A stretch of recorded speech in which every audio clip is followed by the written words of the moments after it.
जो तीसरा सवाल होने वाला है वो काफ़ी कंट्रोवर्शियल और जाने माने अपने आप को स्कॉलर कहते हैं, जो अभी आज की तारीख में ग़ज़वा हिंद को ही लेकर के वो भारत में आए और इस ग़ज़वा हिंद नाम को उन्होंने ऐसे प्रचार किया, लोगों के सामने ऐसे रख दिया कि मानो कि एक बहुत बड़ी जंग होने वाली है और उसमें जो जंग होगी उसमें गैर मुसलमान ज़्यादा उसकी चपेट में आएंगे। तो अब डराया जा रहा है गैर मुसलमानों को ये कहते हुए कि अभी भी वक्त है, इससे पहले कि ग़ज़वा हिंद हो, बचने का काम करो, और गैर मुसलमानों को इसके पीछे डराने की साजिश हो रही है। आपका इस पर क्या आपकी इस सवाल के ऊपर आपकी क्या राय है कि ग़ज़वा हिंद क्या है, इसकी कोई सच्चाई है कि नहीं, या होगा कि नहीं होगा? ग़ज़वा हिंद की बातें शुरू तो वहाँ हुई ना जिनका नाम लेके यहाँ पे डराया गया, और यह डराया जा रहा है।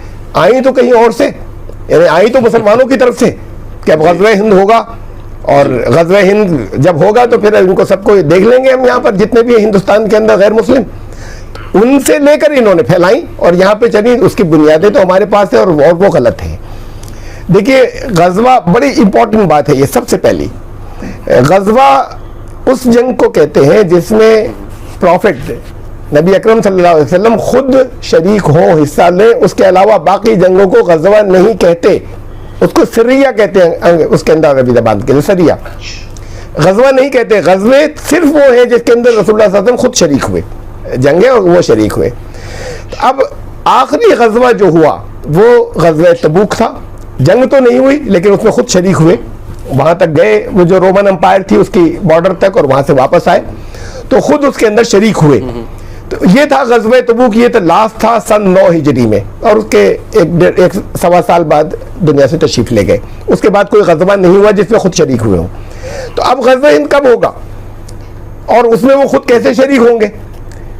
दो हदीसें मैं आपको, थोड़ा बहुत सी हैं जो हवाला दिया जाता है, जो आती हैं, सारी की सारी या तो मौजू है गढ़ी हुई, या इतनी ज़ईफ़ है कि उनको हम नहीं ले सकते। दो हैं जिनको हम कंसीडर कर सकते हैं, बस दो। वो दो मैं सुनाता हूँ आपको। एक है इसाबतान मिन उम्मती, ये हज़रत सौबान मौला से रिवायत है, आरदहुमा मिनन नार, मेरी उम्मत के दो गिरोह ऐसे हैं जिन्हें अल्लाह ने आरदहुमुल्लाहु मिनन नार, अल्लाह ने नारे जहन्नम से, आग से सुरक्षित महफूज कर दिया है। इसाबतुन तग़ज़ुल हिंद, एक वो जो हिंद में ग़ज़वा करेगा, एक वो जो ईसा इब्न मरियम के साथ होगा, माँ ईसा इब्न मरियम, वो दूसरा है। ये एक हदीस है। एक दूसरी सुन ले, फिर मैं उसके ऊपर बात करता हूँ।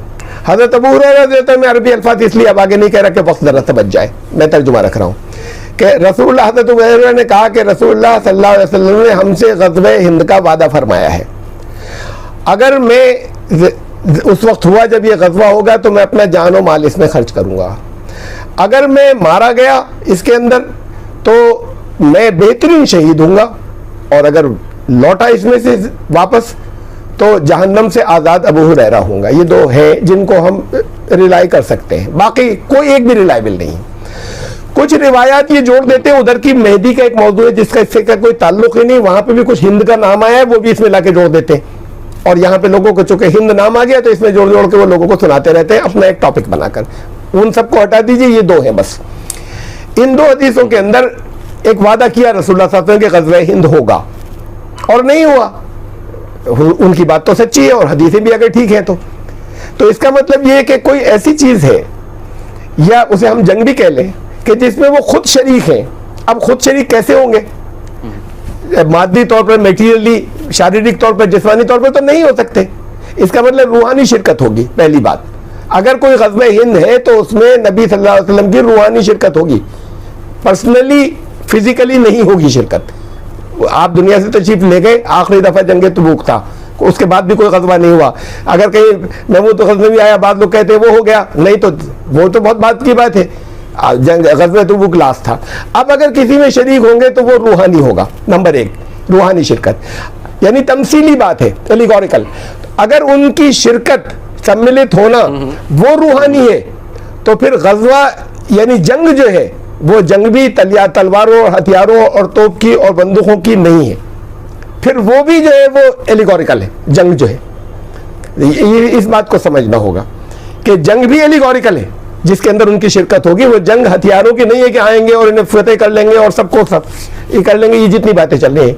एक तीसरी बात, ये समझ लिया इन्होंने, सपोज कर लिया कि हिंदुस्तान में तो सारे गैर मुस्लिम हैं और गजवे के अंदर मुसलमान जीतेंगे, रसूलुल्लाह सल्लल्लाहु अलैहि वसल्लम साथ में होंगे। पहली बात तो वो हार जीत की ऐसी बात नहीं थी। बहरहाल ये क्यों नहीं समझते या ये क्यों नहीं सोच सकते कि कोई कभी ऐसा वक्त भी हो सकता है कि ये इस मुल्क के अंदर सारे लोग जो है वो सच्चाई को तस्लीम कर लें और वो सारी दुनिया से मनवाने के लिए निकले, वो ग़ज़वे हिंद हो तो हिंदुस्तान से निकले और उसमें रूहानी शिरकत हो रसूलुल्लाह सल्लल्लाहु अलैहि वसल्लम की। असल में ग़ज़वे हिंद वो है, इसके बहुत सबूत है, लेकिन फिर ये है कि एक लंबा मौजू है।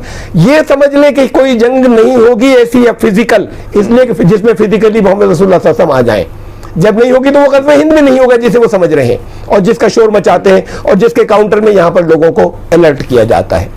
हाँ, ये उन्होंने बशारतें दी है कि जिसे यहाँ पर सतयुग का आना कहा गया है, वो बशारतें रसूलुल्लाह सल्लल्लाहु अलैहि वसल्लम ने दी है। वो सतयुग आएगा, लोग हक को पहचानेंगे, जब हक को पहचान लेंगे तो वो सारी ये बहुत बड़ी ताकत होगी पूरी दुनिया के लिए और इनका दुनिया पे पूरी अटैक होगा। वो अटैक भी फिक्री होगा, वैचारिक होगा और पूरी दुनिया सच्चाई को लेके, हक को लेके। और ये है जिसमें वो इमामत विश्व नरेश पद पर आ जाएंगे, इमामत आलम के मनसब पर आ जाएंगे। तो असल बात तो रिवर्स है, इनका हमला होगा बजाय इसके कि उनके हमले के। ये हमला बड़ा पाकीदा और अच्छा हमला होगा, ये जंग होगी, लेकिन ये जंग वैचारिक होगी और इसमें रूहानी तौर पर रसूलुल्लाह सल्लल्लाहु अलैहि वसल्लम शरीक होंगे। ये है ग़ज़वे।